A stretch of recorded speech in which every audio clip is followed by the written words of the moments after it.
Happy sun's still up, but it's going down. At least in this part of town. Happy full moon. I haven't been able to serenade y'all in a minute. So may we slow down time for a second before we get in too deep.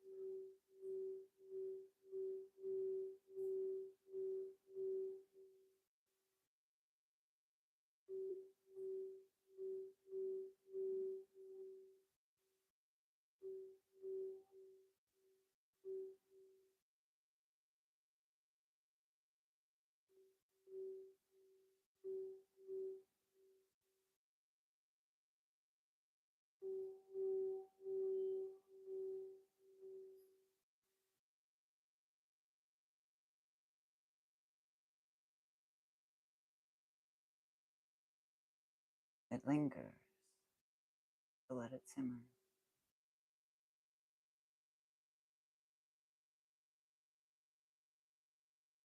As we will with most things. Happy full moon.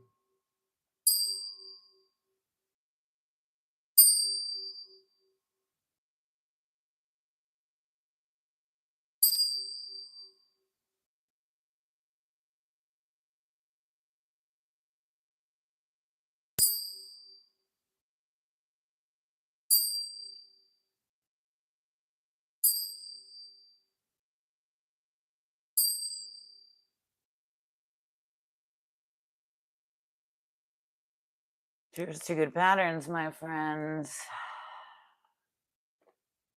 Marinate, bask in the ambience.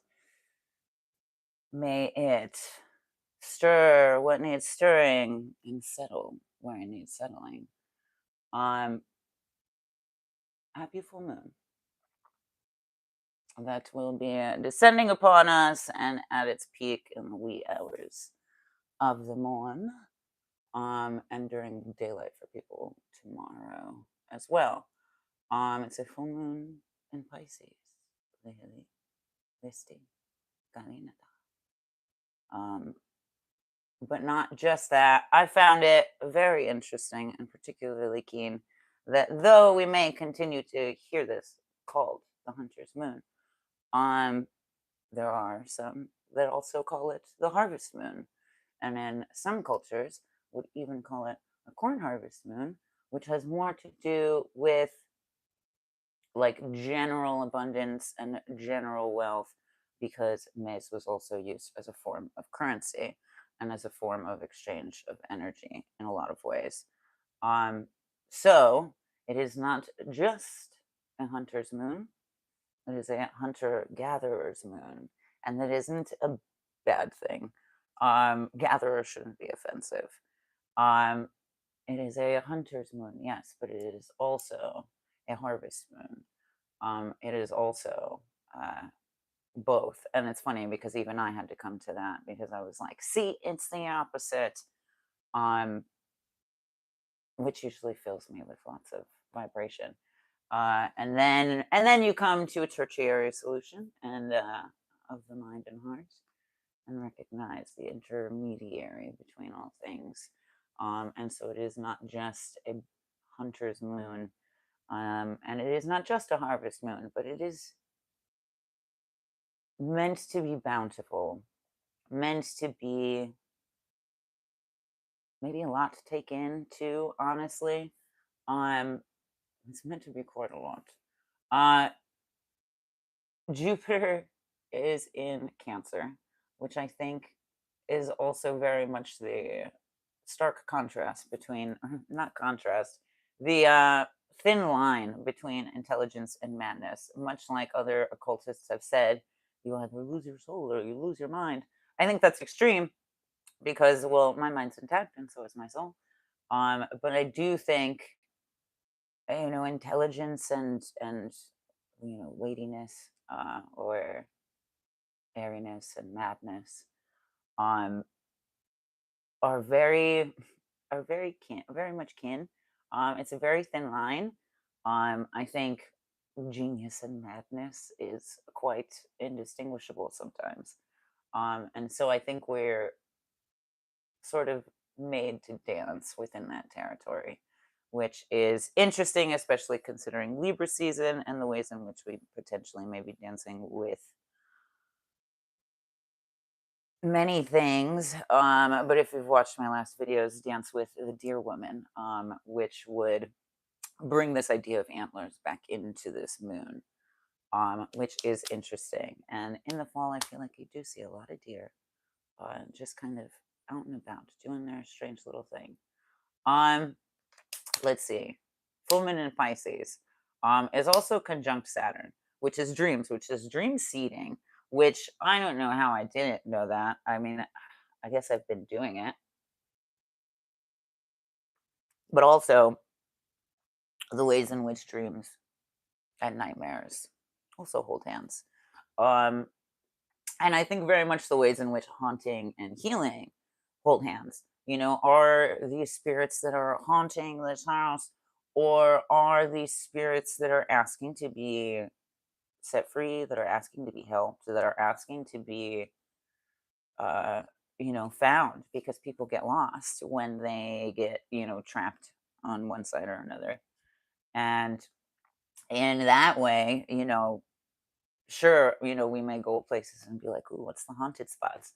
But those spots are also probably very much compounding energy for healing, just within its grid structure, just within its own entropy void. Um, so may we consider both our waking life and our sleep in that, because the Pisces moon conjunct Saturn also aligns with North Node, or True Node, and Neptune. So we're dealing with dreams, we're dealing with nightmares, we're dealing with the idea of woke and awake, but also the irony of that is because the right wing is very much like reappropriating the terminology, which is fun because that's like the, I don't know, third or fourth iteration that's yet again, from the seed and the root cause of brown people. Um, and the irony, because it is like going to use some words in some contexts can be very telling of our not learning from our mistakes, realistically. And it's becoming more and more telling. And I think that's because people are also, on one hand, more mindful of what they say, um, and sort of either doubling down on their patterns without recognizing them, or people are very, very aware. And then we kind of get into this intelligence and madness thing again. The smarter you are sometimes does not feel like it makes you happier. In fact, I've read a lot of studies that go to say the opposite. The more intelligent you are, oftentimes leads to a lot of depression. Um, and without getting, gosh, sorry if that was right in the microphone, without getting too into my ideas about that, um, about diagnosis in specific, uh, I think it's very much how we dance within our psyche. Sometimes awakening and enlightenment is also quite difficult and quite uncomfortable, because we're seeing patterns very clearly, because we're seeing intentions very clearly. And I think people are very much wearing their wounds on their sleeve these days. And so it can be very difficult to juggle your awareness and your bliss. Um, but I think that that tension exists when you are juggling the two, rather than accepting either, or rather than understanding either, rather than extending your awareness even more, perhaps, um, so that, I mean, realistically, right back to depression. Um, I feel like people that have, including myself, that have very intense lows, are so much more capable of intense highs. Not that other people aren't, but it's very indicative of just how geared we are for high capacity. That we are high capacitors. It's just a matter of how we direct it, how we channel it, how we ground it. You know, very much like you can't put a certain wattage of bulb into a certain, I don't know what the fuck they're called, screw in. Um, and likewise that into an extension cord or to an outlet without certain correspondences there, or you blow a fuse. And that very much occurs within us too. And more often than not, we're blowing fuses because we're not necessarily grounding, or because everything's, you know, really fucking crazy. And you know, we can't stay constantly grounded, nor can we fault ourselves for that. Being zen does not mean not telling somebody to fuck off. But with that being said, learn from your mistakes and learn to dig deeper, but also do not bury your head. You can dig deeper without burying all of your senses. Like there is bliss in between feeling everything and feeling nothing. And it's how we find balance within that. And very much as silly as it might sound, close your eyes and go within yourself. What would it look like if at any given moment you were able to dial down the noise and dial up the volume of your intuition?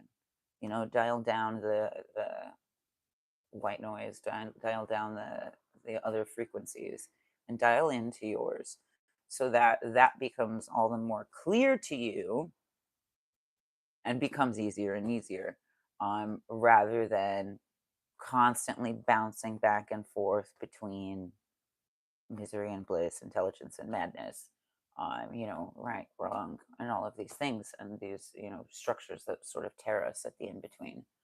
Um, Speaking of which, Black Lilith and Mars are together in Scorpio, which, no, I said a lot about Saturn last time. Mars is in a different sign. Um, Black Moon Lilith and Mars is very much a dark and untold truth. 100% it makes me think Noxing.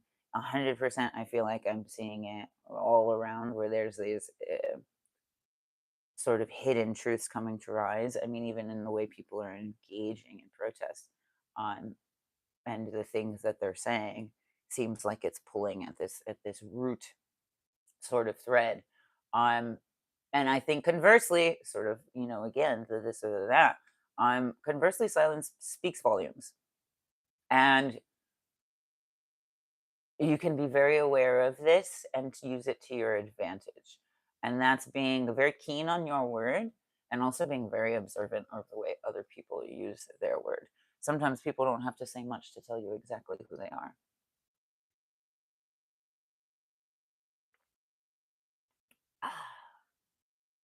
Um, da, da, da, da, da, da, da. Conjunct Saturn. I know I talked about Saturn a lot in the last thing that is still relevant, with dream seeding and lessons and learning from our mistakes. It's very much a thing. Um, I feel like in some ways that's like fine tooth comb through hair before sleep, which is very much both a cleansing process and a recharging process, and an organizing process, which is maybe both literal and metaphorical, and more metaphorically useful.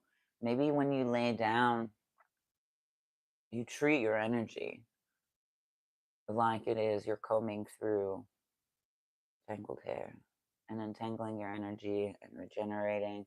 I mean, very literally, there's multiple meditations that work like that, where you sort of breathe in through the crown and breathe out through the feet. Breathe in through the crown, breathe out through the feet. I know the Gateway uses that. I know Robert Edward Grant has used that. I know I kind of use that, but I think in a different plane. Does that make sense? Um, da, da, da, da, da, da, da, da, da. What was I talking about? Planes, Saturn, lessons, small lessons. Um, Venus is in Virgo, which is also interesting because I feel like that's quite exalted, especially for where Mars has been, and where Mars is now, really. You know, sort of getting to be a right hand man. Maybe not super stoked about being underneath Lilith, but right hand man nonetheless. And maybe even more so, why the world is also engaging with its own ideas of submission or service. Um,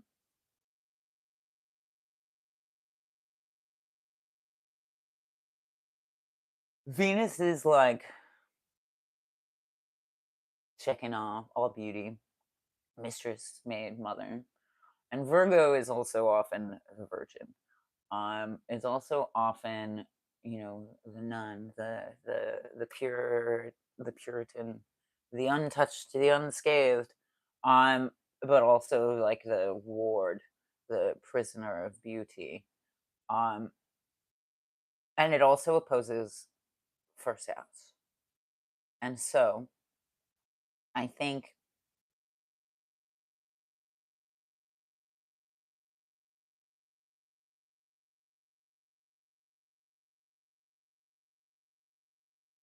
it functions a lot like a mirror. I think like it's mirroring us or recognizing reflection in some way, shape, or form, which maybe either and all but I think is like a hyper, sort of like a hyper coding for the things it is that we're thinking or wanting, which is all the more reason to again focus on dream seeding and dealing with nightmares, and stepping into the void, and reconciling with fear so you can enter the circle once and for all. Um, it's like a direct interface, which has come up before, in other forces interfacing. So if Venus is in Virgo and Mars is functioning with Black Queen Lilith, and we have these deep-seated Pisces nodes, already seeding our dreams, and already allowing us to dig deeper, and already shaking up frequencies, then we now have an opportunity to directly face, and then we always have this opportunity, but maybe specifically more so now, to interface with this patterning. With Venus and Virgo, you're able to turn to the mirror and ask it to show you who's the fairest, or whatever the Mandela effect changed it to, and get to see it in real life. Do I think it's more real to confront fear via dream or physical reality? That's a really good question. And I know it sounds kind of wild, but I think they both really inform each other, quite honestly. Like if you find difficulty in waking life, chances are dreaming can help you. If you find difficulty in dreaming, chances are waking life can help you. And then they both sort of feedback off of each other. Um, I don't know, realistically, like I've had some crazy dreams and they've been very scary in the past. But I learned to interface with them. But I think that was also because I had to fight in my nightmares, so it was kind of required. Even in that way, I had to grow up early. Um, but I don't know. I'm sure people would say that I've done scarier things in real life, and maybe that's all the more reason why. And it doesn't feel as hard sometimes as some of my dreams can be. Um, well, it doesn't make it not hard. I think some people just maybe interface with one or the other more easily, in the same way some people are more day people or night people. But I do think they all feedback and sort of inform each other. Um, so very much allow them to have that conversation, so that you can have dreams about yourself in exactly the place you want to be, feeling the happiest you ever felt, and with all of your needs met, and with enough to give back so that all your neighbors needs are met. um Whatever it is that you fulfill, that you dream of in ideality, the more we can dream of it in dream life, the more we can bring it to our reality. But we also have to understand that that's possible, Too many people have very vivid and very real dreams and write them off as unimportant. Or too many people have telling dreams and then they tell themselves that it's just a dream and it's just an amalgamation of their day, when in reality that may not be true. um God, I was just reading about this and I can't remember what it was, but I'll find the paper and I don't know, screenshot it, post a selfie. um but that they might not be that separate after all, that it might not be, that our dreams might not be actually comprised of just recollections of the day, but might actually be informed by multiple trains of thought, and what the brain thought was important and what the spirit thought was important at that time, what consciousness thought was significant or unheard, and again, loud or silent. Sometimes silence can speak volumes. Sometimes that in your dreams is trying to tell you quite a bit as well. Ah, yes, exactly, not that separate at all. I would venture to say, and this is a hill that I will absolutely go out on, that your dreams may very well be more real than this reality, and that perhaps this reality is more like a dream than we care to entertain. But perhaps if we entertained the idea, we'd be a little surprised, joyfully so, at what we can actually come up with. What is it like to learn in your dreams? What is it like to live in your daydreams and to consider the possibilities here and not just there? Because you know what? Science has also said that it is not possible to read in dreams, or that it is not possible to read numbers or communicate numbers in dreams, that part of your brain doesn't function while you're sleeping. And 100% I know that's not true, because I have read stories, but also because I myself have dreamed of numbers, read them like on a paper, and then woke up, remembered them, was able to call it, and it was the same number, um, which is interesting, kind of a fun anomaly, perhaps. But yeah, I don't know. And since then, I've seen more reading. Like reading happens in dreams. Um, I definitely know it's not just me. Uh, Maybe you guys can also help me figure that out. Da, da, da, da, da, da, da, da, da. Let's see. In general, I would say don't go looking for your heart in your head, because that is the place where I think we start to age our Peter Pan and uh, not dream and not believe our dreams and not breathe life into our dreams, when in fact it is more necessary now than it maybe has ever been before. Um, and entertain it. Gosh, what's possible? You never know. The things that I have dreamed about. Uh, it used to be that I would dream about them before they happened. Um, Now the opposite is also true, where I can dream about something and project it into reality, and I'll see it the next day. Um, for those asking, I do readings by donation. Pay what you can, if you can. Um, Now is not the time, because I'm going to read for the full moon. That may help you with exactly what it is that you're looking for anyway, so stick around. But if not, or if something chimes in and or something clicks and resonates and you want to dig deeper into that, then by all means, let's do it. You can go to mitotemodification.com, mitote modification, MITOTE, and check out my booking page. That'll walk you through maybe some things to expect, and then take you into the scheduler, and we can get down on some personal one-on-one stuff if you would like. Um, I say buy donation because you also have to, it's an energy exchange. You have to buy into it in some way. Your mind, your psyche has to believe in the authority of yourself if you're going to take it. I say all the time, I could charge you $1 million, and it absolutely is a priceless thing. Um, but if you don't take it, it doesn't matter. If you don't actualize it, it doesn't matter. I could charge you $1, and it would be an absolute gift. Um, and if you actualize everything in it, then it's priceless. Then it's absolutely priceless, and it was worth $1 million, and you got a steal.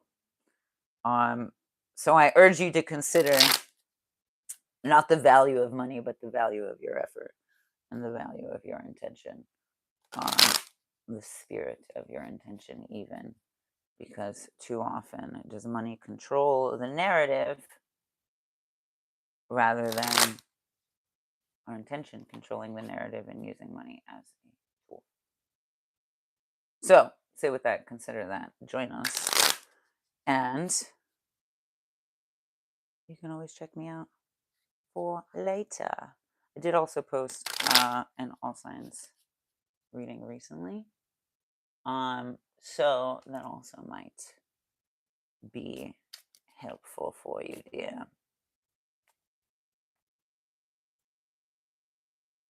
We're gonna trust and we're gonna go with this. Da, da, da, da, da, da, da.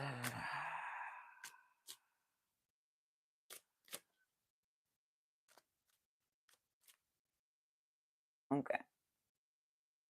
Wide net, spirit first. I haven't done that in a while. But for all my friends that are here, much like we are hanging out and doing a little read, and the cards are in between us. If you would like to join me, we can take 3 deep breaths together. We can reach out to the moon and see what it has for us to hear or in store for us. Take a deep breath in.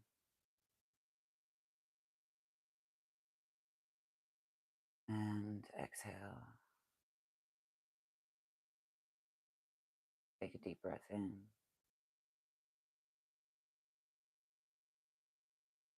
And exhale. Take a deep breath in.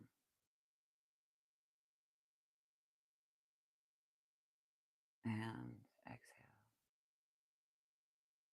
Ooh, I feel like there's so much happening at once. My head hurts, cortical, higher thinking. Okay, one by one. Left hand overextending, working through burnout or reacting based off of emotions. The pain in my head and in my neck, I think is distraction, is almost like blinders, distraction, lack of focus, blinding lack of focus, um, which is like an inability to connect information to, an inability to like frontal cortex it, to use your higher thinking skills, to which is like, isn't that like the last part of the brain to develop like in adulthood?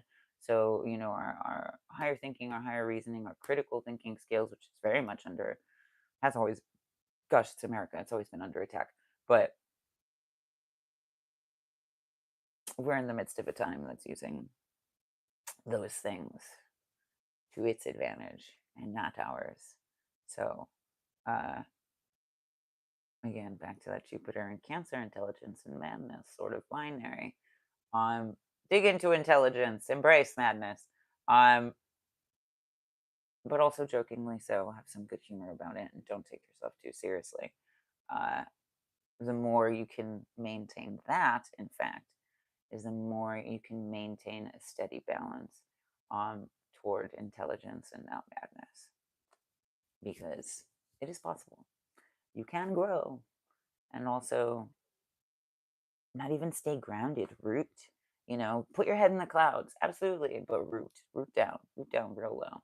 which definitely came up a lot um in the all signs bit. So if that clicks for you, go check out what I said about your Mars or your Venus, or for sure your Sun, Moon, Rising, yada yada yada.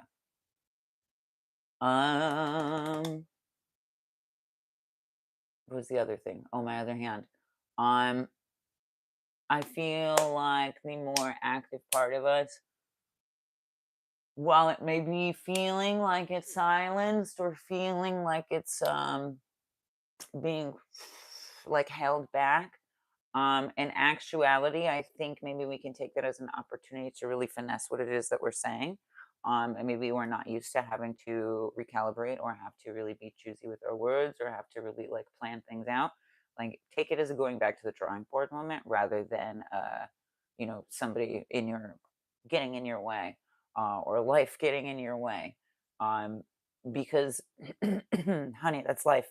You got to learn how to hurdle it. You got to learn how to juke it. You got to learn how to, God, I love all of these.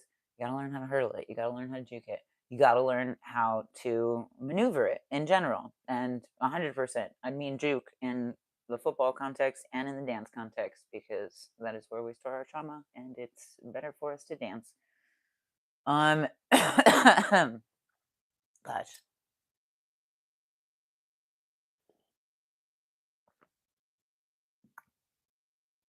which I did say something about Mars being underneath Lilith and maybe not liking that for sure.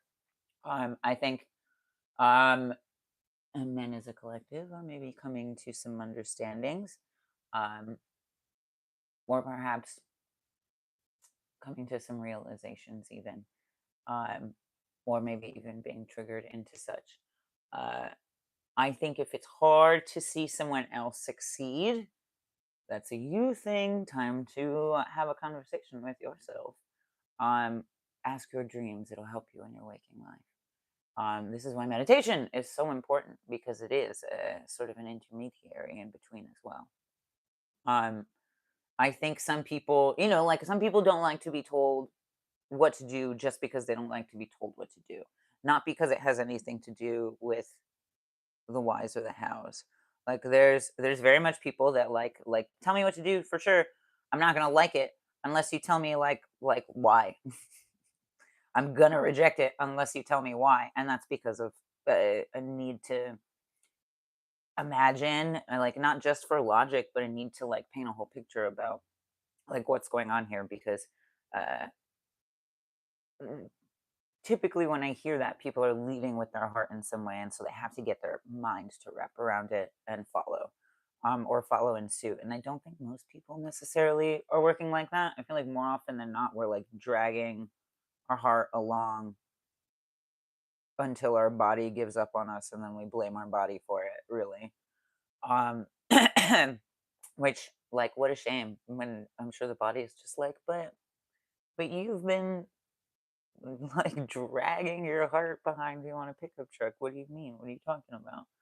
Um, and that's very much God. That's a terrible image, and that's very much maybe yet again another thing that we all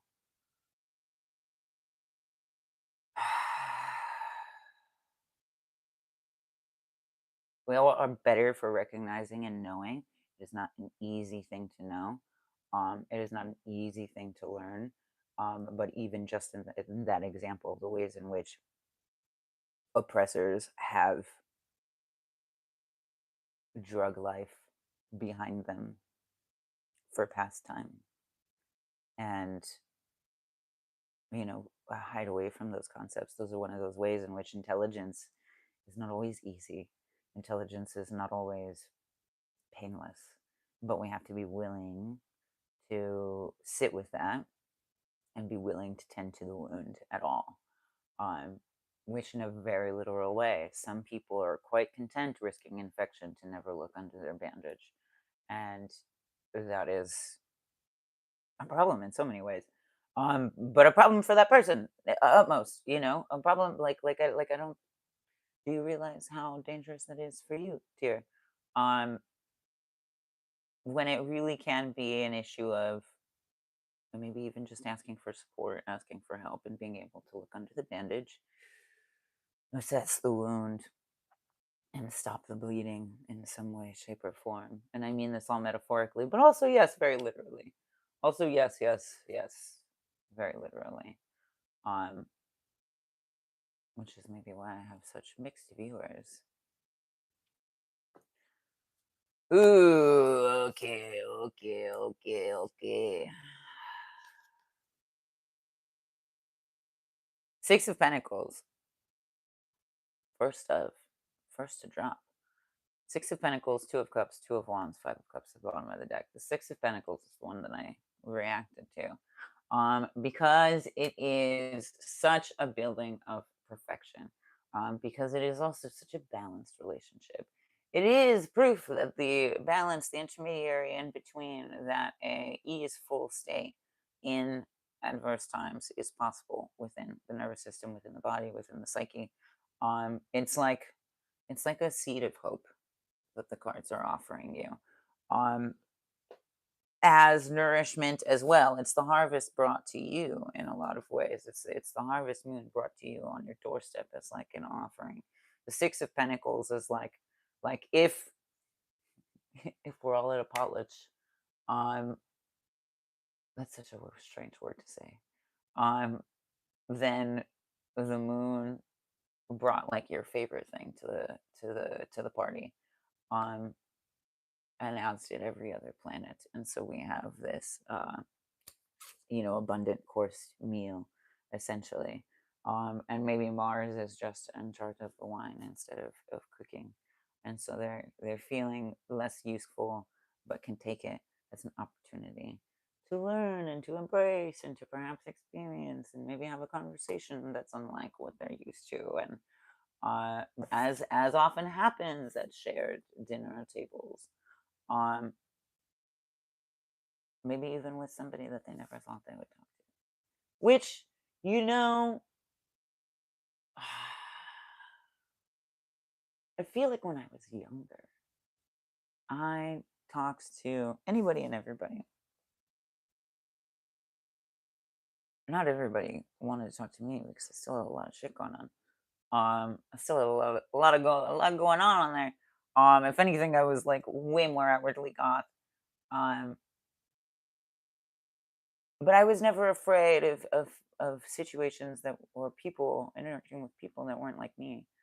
Um, I always took it as like, I don't know, like a learning experience, like how, looking back, like how fairies must treat meeting humans, like like, oh, let me tell you all about our magic and da da da da, and let me show you that we're real and that we're real people, that we're nice, yeah. And maybe no, not so much. And that's not entirely true. I know I've been out with people and they would absolutely disagree with that. Um, but for sure, I've definitely, you know, grown up and through some shit, gotten a little more like what you need. Um, but, but, but, but I can't help it, but really shine a light on that. Like when we were younger, we lacked a lot of judgment. In a lot of ways, that judgment is taught. Um, and not just like by outside influences, but also by learned patterns, by the cynicism and scorn that we build and the calluses that we build because of disaster. The ways in which we harden our heart, the ways in which we separate ourselves from our heart, um, the ways in which we don't look for our heart, and we trust our head, and or only trust our head. In fact, sort of antithetical to everything that I'm talking about. Uh, and I still say now, like, adults judge me more when they look at me. Sometimes people are very sweet in here, sometimes they're terrible. But children love it. Children are fascinated. Children are just curious. Children are just curious. And somewhere along the line, we taught them to stop being curious and to be more judgmental. Um, because it's not life that does that either. It's hurt people that cause those cycles. Um, so perhaps maybe that's a little seed to hold on to and like keep in your back pocket as well. Is what would a younger, unscorned version of you do in any given situation or do in this situation? And how can you honor that? How can you embrace that? How can you continue to honor that youthful version of you, that youthful fire, rather than settle for it being extinguished or something? Um, Even like friends of mine are like, I tried to channel you and just kind of go with the flow, or go to this thing and take a chance on a thing, and I'm like, fuck yeah, absolutely. But also let me remind myself of that too. That young me would be climbing fences and being all kinds of weird. Um, and not maybe not necessarily entirely, but not like afraid of sharing it. Um, Not that I did all the time. I just didn't question my truth. Um, but I did find ways to deal. Uh, for instance, my cousin told me that I used to talk about imaginary friends, and I remember telling those stories, but it wasn't imaginary friends. It was like ghosts that I was seeing. Um, so I guess somewhere along the line, I learned to tell people that it was just imaginary friends because that was more digestible, um, or wasn't scary. Uh, which I mean, gosh, you kind of do that with magic too, right? Um, let's see. I digress. I digress. I mean, it's a lot of bouncing and bouncing back and forth between ideas anyway. So not really. Two of Cups, Two of Wands. We have fire. We have water. We have low degrees. So boiling, no, but heating, simmering. Um, like how you make simple syrup, it just like dissolves into this syrupy thing, not boils away, which is great. We're like molasses. Be patient with yourself. Be patient, be kind, be keen on awareness. Um, Moving like molasses can be very important, can be very powerful. I think more often than not, people are like, that it's used sort of negatively as it's too slow. But molasses is quite flavorful, is a very strong bonding agent. And I don't know what other factors of molasses, but those two that are in my mind now that are coming to me are also key points of what we need now in the world and in our lives, even on a national level, on a local level, is these what did I say? Like high compactors? What is it? Bonding agent. That's what I said. That's what I said. As I'm like it's coming together. It's more of a sensation that I'm trying to find words to. Um, da, da, da, da, da, da. We also have the stark difference between agreement and like fricative nature. It's like an agreement and a duel to some degree. An agreement and a duel. Um, that exists within ourselves as much as it exists without ourselves. I think we see it outside of ourselves, and so we lose control of it in ourselves.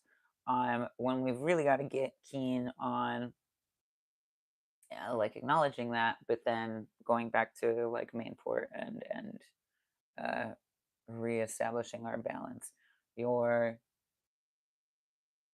usefulness, your usefulness in times of great civil unrest or times of war, um, is so much more pertinent when your peace is intact. Um, I know it feels counterintuitive, maybe, or it may seem silly, but you are a better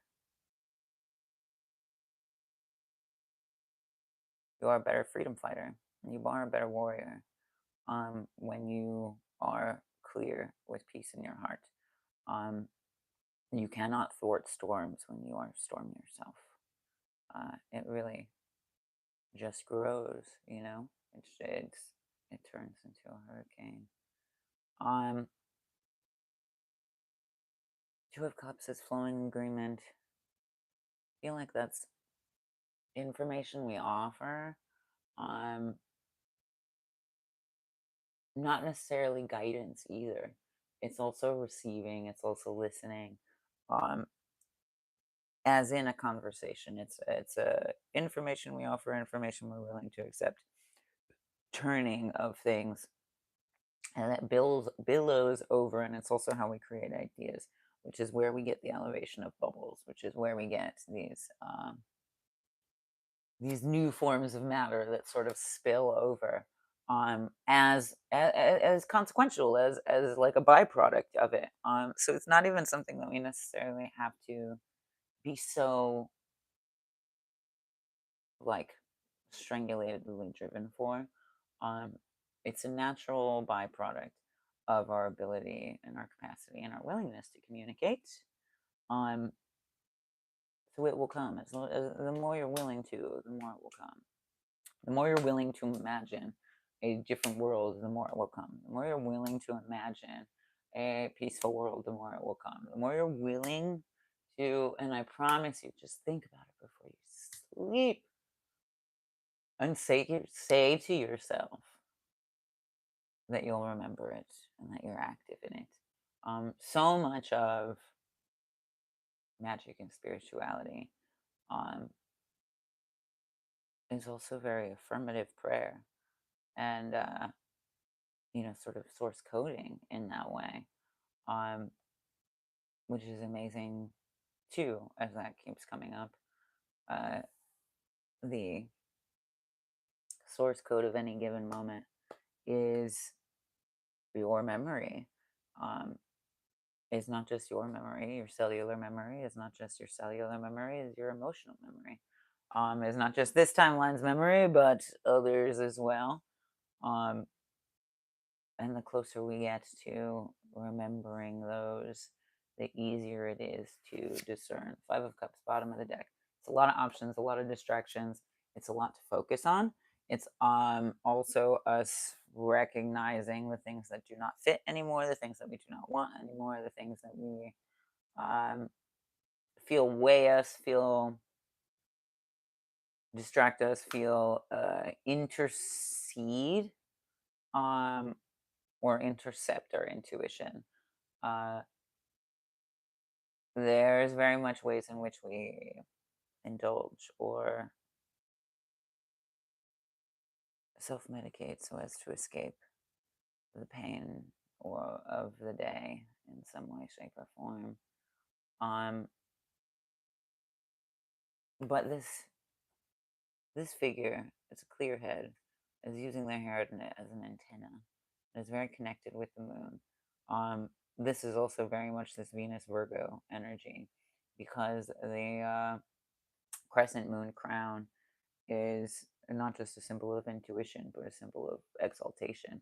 And it's a really good crescent moon, actually, now that I'm seeing it. That looks sort of like an eye or like a portal stone, like a hagstone. In which case we are in a place where I think a lot of us are being asked to really hone in on our intuition skills, really hone in on our inner perspective and our perspective shifting skills, so that we're able to expand our truth, we're able to communicate our truth, we're able to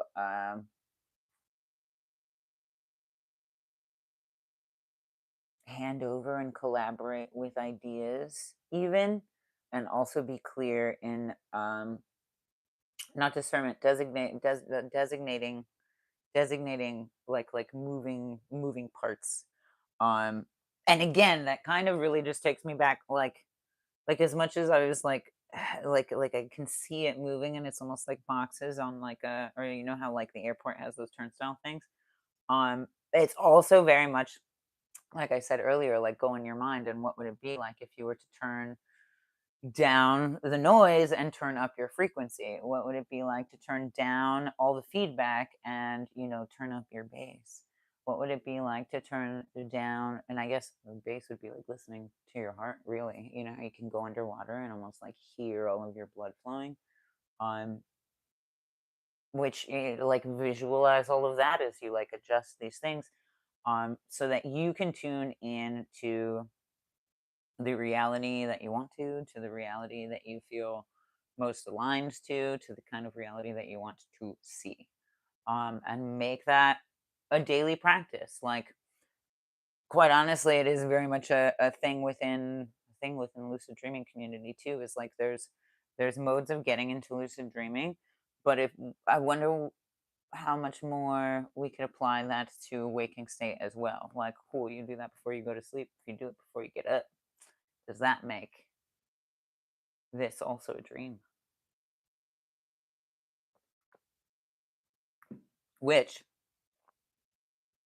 not to knock your socks off, but it very well may, because in ritual, um, there are many cultures that use a circle or spinning in some way, shape, or form, whether it's walking, whether it's stargazing, whether it's looking up in the sky and spinning, whether it's focusing on a point and spinning, like Sufi twirling, whirling. Um, or what is the dance where they like the eagle dance where they drop and spin from their ankles? Um, I think 100% that's because in lucid dreaming you can spin and sort of fall into another dream or fall into an edit of your dream or be able to manipulate your dream. That's why they do it in ritual, because you're able to find your center of gravity and sort of spin away all of the layers of the simulation and the layers of this the density of this karma in this line, in this timeline, and spin all of that away so that you are just your core, and from your core you're able to move into whatever the aspiring outcome of the ritual is, because ritual is ultimately creating a portal, and a portal is fertile grounds for an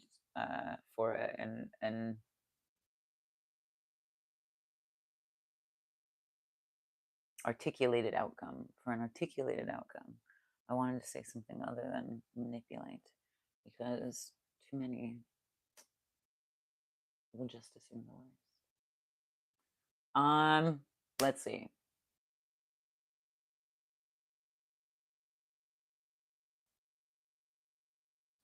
Above the clouds.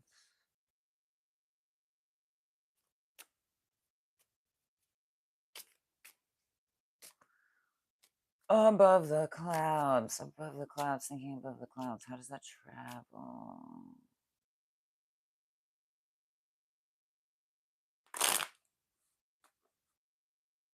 I feel like I'm asking questions about time travel right now. Actually, how does that travel? You travel on thought. That's actually how science today would describe teleportation. Um, Maybe not those words exactly. But teleportation is possible because it is a transfer of data, which would be a transfer of thought.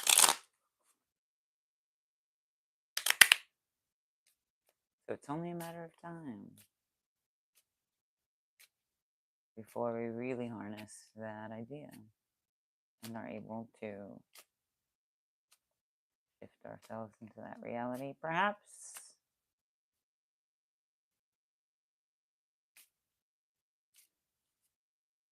All right, small step clarity.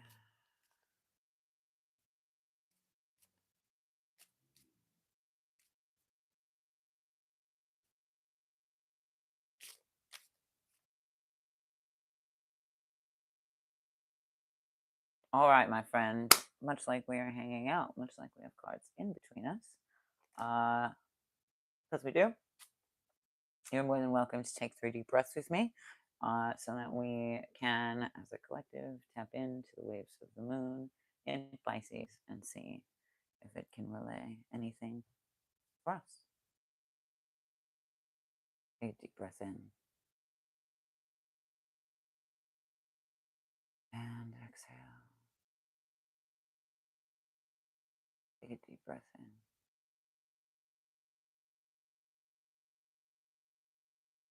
and exhale. Take a deep breath in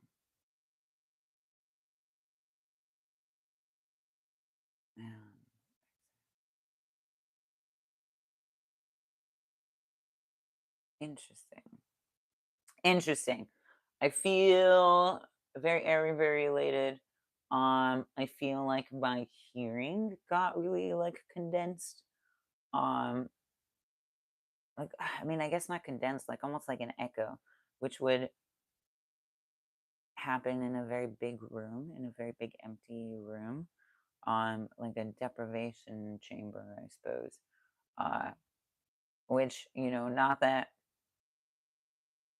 we ought to be isolated, but can we go within and sort of create space just in the space behind our eyes? Um,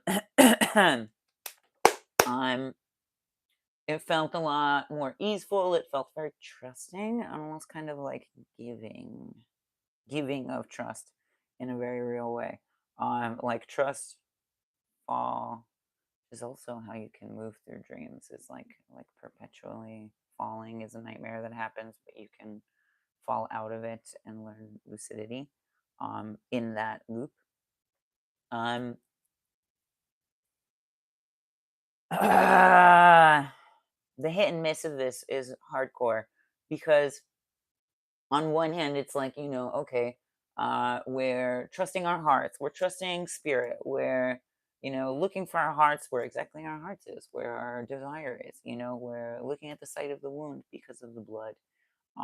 We're looking directly inwardly and looking in the fucking mirror, and trusting ourselves and understanding what that means, and also understanding that because we kind of have nothing else to lose, and times being I think times are really calling for that, even when you maybe don't necessarily know if you trust yourself. I'm not one to be a proponent of fakeness, but the mind precedes the action. The theory precedes the action in a lot of ways. So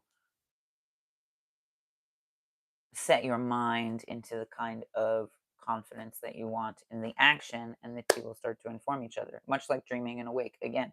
Um, but I can feel it already is the ways in which people are also like throwing all logic to the wind and just giving their lives to an idea of spirit or spirituality.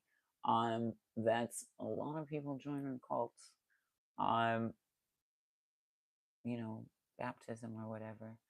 Uh, and that's a lot of the people that just double down harder on their ideas about the rapture, that just double down harder about their self-righteousness. Like people really do, they double down harder, and they don't really see um the I guess nuance of it. They double down harder. They don't see the cognitive dissonance of it. That's what it is. They don't see the cognitive dissonance of it, um, and are quite blind to it. You would be amazed at the things that the mind is able to do to dance around accountability, and to find comfort in uncomfortable situations. Um, Interesting, interesting. Um, I do have both. Um, my Venmo is in the thing. My Venmo is at Which Project. My Cash App is at Which Project. Project with a K. Um, but message me for any other specificities while I dig on this. Um, da, da, da, da, da, da, da, da. It's much like people just like turn to their abusers again too. Um, where they're like, no, no, no, I'm gonna give them another chance. They've changed, or no, no, no, you don't understand. They mean well. They do. And sort of are conned into choosing the cycle again. Um, and it's because they're not awake in their dream. And it's yes, WITCHPROJEKT, yes. And it's because they're not awake in their dream.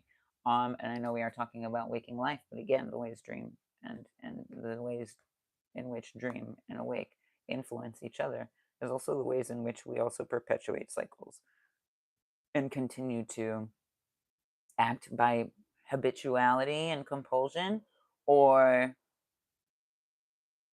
by heart and consciousness. Bam, bam. I do live readings. I'm doing a full collective. So if you want to do one-on-one for you, uh, hit me up as soon as we're done, and we can jam out. But you never know, you might actually find some nuggets of wisdom here as well. Maybe it'll answer your question. If not, uh, by all means.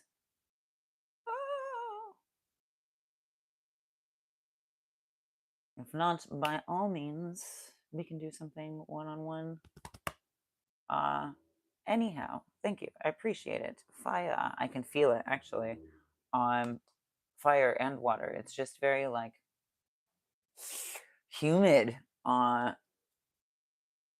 Which has been interesting to regulate too. The weather's been very funny. It has people feeling very dense.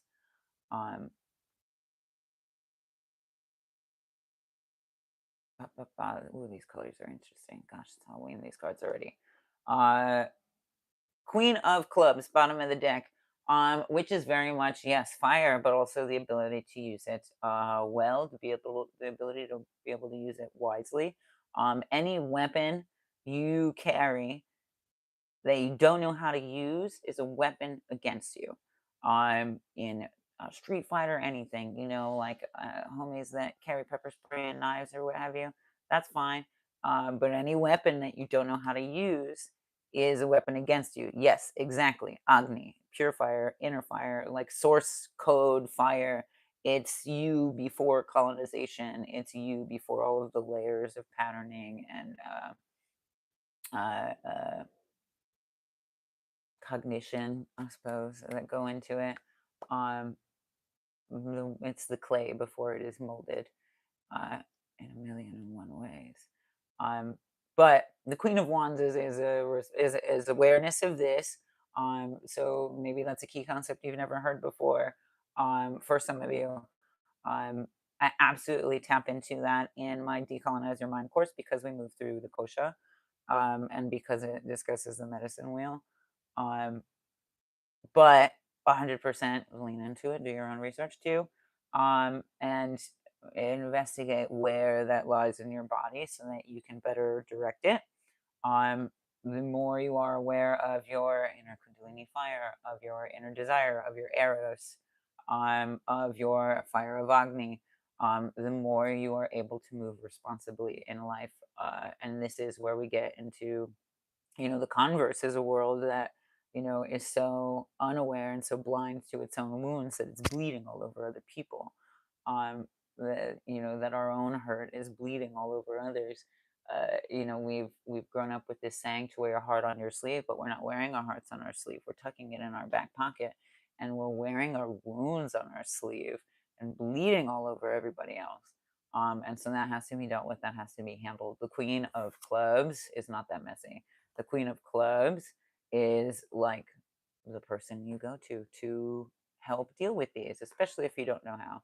The Queen of Clubs is a band-aid for any wound, and can breathe you through that situation. If you've ever like drawn blood, or like had your blood drawn, sometimes there's just people that can chill you out about it. The Queen of Wands is very much that energy, which is interesting because it is a fire element. So you would think it would be like kind of energy, and it is not. It is not. That is also the ways in which we overexert ourselves, which creates a negative, like a negative reinforcement pattern in the brain, especially with breath work, or with yoga, or with stretching, or anything. You really just kind of continue to remind the body of trauma. You add to your own inflammation. You add to your own cortisol levels because you're stressing out your system. Granted, sometimes that's exactly what we want to do, but that's not what everybody's trying to do. In fact, chances are most of us are already stressed enough. Chances are most of us already have a ton of energy. We just need to figure out a release valve, not build more energy.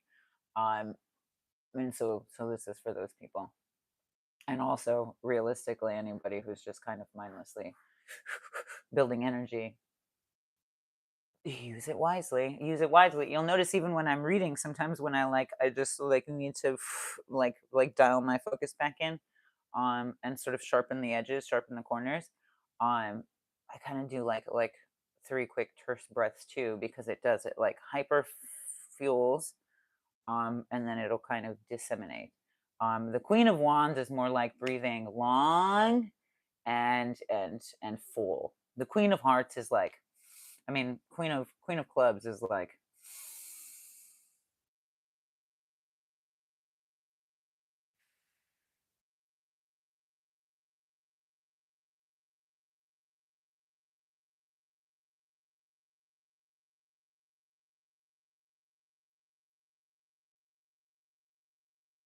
which I'm really glad I did that because I can feel like steam and like precipitation even. It's like when you're like on a low simmer versus a high heat. And that breath will help you get there because it will move, it will create space, it will still. It's like opening a window. Five of Hearts, Three of Spades, Four of Diamonds. Interesting. Okay. Four is a good thing. I think four is a.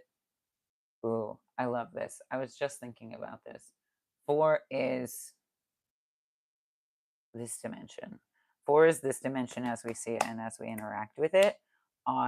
So it's your ability to interact with your reflection honorably. Um, and not tell yourself you hate yourself and you're fat, or whatever it is, to be able to interact with your reflection in a positive way, to be able to see yourself on camera and be able to take pictures, and to be able to communicate your truth, and to be able to trust people and share thoughts with, and also be able to have difficult conversations, um, because this four is kind of open to all of those things. It is a small space, but it is a safe space. It is the way in which we see our thoughts sort of manifest. Um, but we have to believe in them for them to get that way. That we have to believe in them for them to materialize. Uh,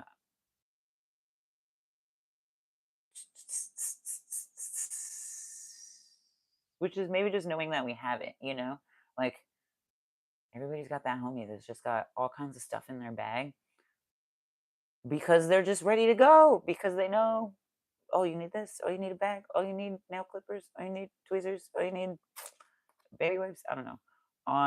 Oh, you need a pen. Oh, you need a marker. Oh, you need a scribe. Uh, because they're just ready to go. And I feel like that's kind of the thing. Like, are we prepared to utilize the knowledge and the inspiration that we have? Are we prepared to utilize all that we've, created of ourselves and in truth and in honor?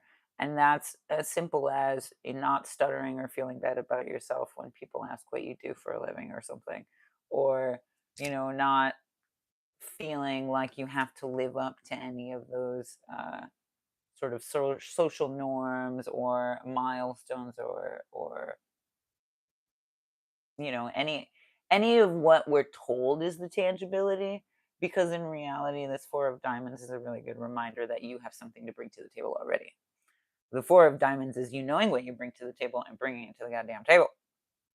The Three of Spades is also trusting what you know. Is also very much trusting what you know. Gosh, this is kind of a little bit of a different take, but a reiteration on one of the most recent ones, because the Three of Spades is also like Three of Swords, which is a lot of heartbreak and yeah. But in that, it's also very much our integrity. The things that have hurt us also show that we have a great capacity for care and concern. If we've had our heart broken, it means that we are capable of love. If we've you know had our heart broken, it means maybe we're a hopeless romantic. uh Not directly, but it'll make sense. It'll make sense. Not that we've just been wounded, but that we are strong. Not that we've just been lied to, but that we are capable of discernment. Not just that any of these things, not just that, but the ways in which you've also been able to grow from them. That's very much Aries and Chiron. Depending on where that is for you, that will also be very informative. Um, but I want you to also consider, like, what do you, a big concept, but like, what do you live for? What do you die for? Um, the things that have, I know it's so silly. Like, what did they say? What doesn't kill us makes us stronger. The things that have broken our hearts have really only cracked us open to show us the light. Um, it took a while for us to get there, for us to see it that way. Um, and not really only, it's an opportunity. Uh, it's an opportunity to really fortify your spirit, um, like against all odds and with no doubt in mind, or some of us are such bright spirits that I think that maybe got challenged a lot to see if it would break us. And that's not the universe, that's the system. That's not spirit, that's the system, uh trying to break us. And that is just not going to happen. That is just not going to happen. um Gosh, especially if you're here, especially if you do any kind of this kind of work, um on any kind of basis, you're doing more than most. Um, and every seed of effort does so healing, not just on this timeline, but in others, for our lineage and for all others. Which is why in anything that I do, be it astral dreaming or basic projecting, like there's very much this constant tantric evocation of uh, your responsibility to practice for you, for love, for knowledge, and for the benefit of all sentient beings, you know, for every hand on the clock, for every iteration of the fractal. And that in and of itself is something bigger than us and outside of us and within us. So you can move without dogma, and you can move without iconography.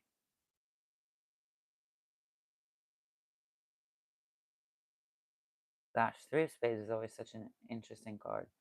It did come up recently, and not quite in that way. So, if you would like to investigate more about the Three of Swords, especially in like current times, as that's falling out, then take a look back at maybe like one or two within the last like three videos. I'm pretty sure.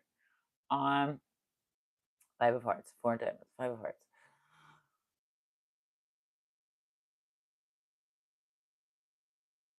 It's like hoarding information or hoarding knowledge. The Five of Hearts is also a reminder that that you have something to bring to the table. But I feel like um, this is a sign of hope. However, for some, this may also be the ways in which we've sort of seared away at our confidence and burnt away at the edges of our confidence. So we can't see choice or opportunity when it arises, because the five is very much that corridor. This is maybe a state of feeling loss, but it is, in fact, first and foremost, a sign that you are not lost, a sign that you do know the answer, that you have the route, that you have everything you need. You just have to believe that you do, trust that you do. Trust your self as a resource, that you've done so much more with so much less, and that you can just about do anything. The human mind is capable of wild things. uh, so don't chalk anything up to impossibility. I think it's ultimately like a very positive reminder, and very much the sidekick in any adventure, maybe, that's just like egging you on. the Mushu to your Milan. Isn't that the dude's name? The little dragon? The little dragon Mushu. To your Milan. Like he's very much a hype man. He's very much kind of busts chops, but is also very much, there to feed grace. So, maybe that's just a funny little idea to play with. Is like if you had a sidekick, what would they be like? What would they look like? Create them in your mind so that you can also have this creative resource to continue to breathe life into. And you'd be surprised how much it is capable of breathing life back into you. Which is where I'm going to leave it. And I'm also going to offer you the idea of considering exactly that when in meditation is not just that you are taking in breath and releasing breath, or taking energy and releasing your own depletion or what have you, but taking and giving energy just the same. Like maybe it's with a light source, maybe it's with a tree, maybe it's with a flower, maybe it's with a crystal, maybe it's with the internet at any given moment. Um, Whatever it is, animate or inanimate, it does have a frequency, it does have a resonant frequency, it does have a charge.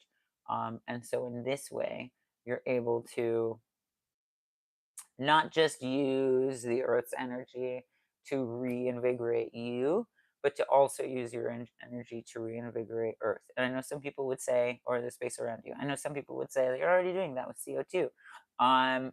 But not necessarily, because we don't efficiently use our CO2 or our oxygen.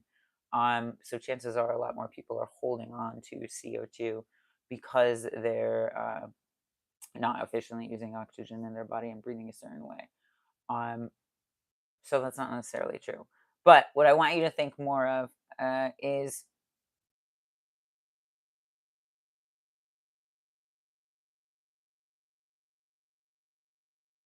whatever it is, even if it's just the room you're in, you know, all of the bouncing molecules and all of their frequency. Take that in with your inhales. Hold it in your heart. Allow it all to collaborate as the Agni, as the fire, as the desire, as the Eros, as the love, as the shadow and light that you are. Um, and breathe that also, that understanding, that fullness, that totality into something else, into your journal, into your notebook, into a flower that you just think is so beautiful, so that you both can share beauty, into a tree that maybe sits outside of your house, so that you both can share in your responsibility to the land. And in that way, your own breathing exercise, within and without, becomes tandem with the things around you, becomes uh, almost like a twin linked connection, where you are one lung and they are the other lung, where you are the inhale and they are the exhale. And in that way, we're able to expand. And so, with y'all that are viewing, perhaps if you're willing, we can try that with our breath just as now, and we'll take a few breaths together, focusing on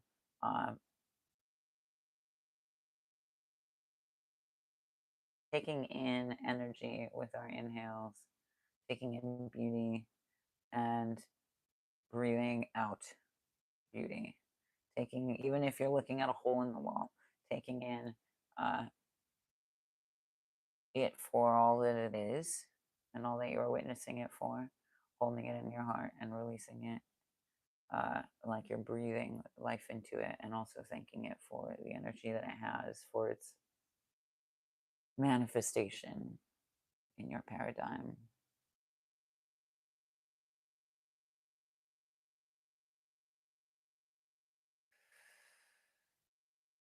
Ideally, you're breathing through your nose, inhale and out, exhale through the mouth. This is the most efficient way to use the oxygen in your body and your blood, and to relieve the body of CO2 so as not to make you more faint or anxious. Take a deep breath in, hold it in your chest, and exhale, feeding it into the space around you. Take a deep breath in, feeling the energy circulate through, and exhaling life into something new. Take a deep breath in, letting it sift through the throat, holding it in the chest, and exhaling a renewed breath into all of the space and air around you. Taking in perhaps stagnant air from withered plants, holding it in your chest, offering life and light and vitality and the rest of the darkness of the corridor of your heart, and exhaling into the atmosphere, magnetic and as recharged as you. Take a deep breath in, holding it in the chest, and exhaling in magnetism. Take a deep breath in, sifting the air through the nose, holding it in the chest, pumping life into it, and exhaling a renewed magnetism. Take a deep breath in, breathing in maybe stagnant air from the day, holding it in your chest, revitalizing and reinvigorating, and exhaling possibility into the air. You're more than welcome to follow that rhythm for as long as it is that you need. I recommend, when you are ready and you have sifted through your breath and feel that even the space around you is more awakened with you, then thank yourself, thank the moment, and redirect your breath to reside in your nostrils in both inhale and exhale, just to ground your body in the ways in which you are able to place these new molecules.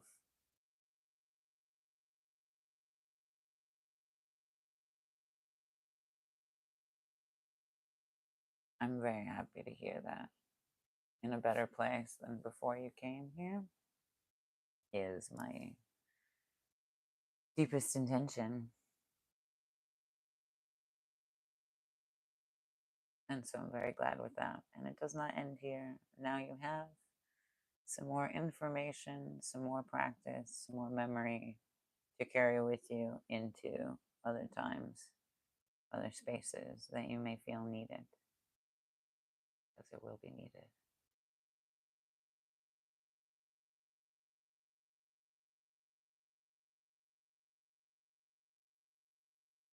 Follow your breath through your nose, feeling it, solidify the lessons, digest it in your body and in every molecule. Allow you to feel that place itself in its body and actualize you in waking state.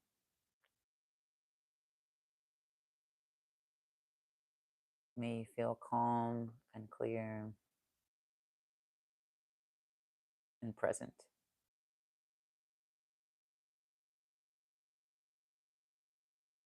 And may you also feel very excited for all that's to come and ready for anything.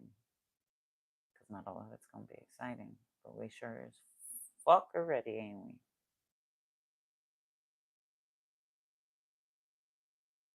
With that, I will leave you with your breath. Cherish it, enjoy it, share